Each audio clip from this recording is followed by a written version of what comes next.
تم زمین پر پیروں کو مارو، وہاں سے دو چشمے جاری ہوں گے، ایک ٹھنڈا ہوگا دوسرا میٹھا ہوگا، ایک کو پیو دوسرے سے نہاؤ، یہ تمہاری بیماری دور ہو جائے گی۔ لہذا حضرت ایوب علیہ السلام نے جو پکارا وہ صرف اللہ رب العزت کو پکارا۔ اللہ آقا نامدار سرور کائنات احمد مصطفیٰ محمد مصطفیٰ صلی اللہ علیہ وسلم جب اپنے رب کو پکارتے تھے تو ان الفاظ میں پکارتے تھے، کسی کو نہیں پکارتے تھے، حضرت آدم اور نوح کا حوالہ نہیں دیتے تھے، کسی پیغمبر کو نہیں پکارتے تھے۔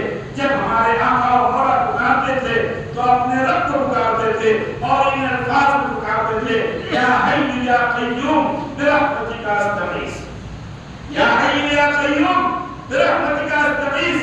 اے رب کریم تو زندہ ہے، تو ہمیشہ باقی رہنے والا ہے، تو قائم رہنے والا ہے، استغیث یا اللہ ہماری پریشانیوں اور مصیبتوں کو یا اللہ تو حل فرما، ہمارے ساتھ میں عفو درگزر رحم و کرم کا معاملہ فرما۔ لہذا لہو دعوت الحق، ہم جب بھی پکاریں تو اللہ کو پکاریں۔ اللہ رب العزت ہم سب کو سرکار عالم صلی اللہ علیہ وسلم کے نقش قدم پر چلنے کی توفیق عطا فرمائے۔ وما علینا الا البلاغ۔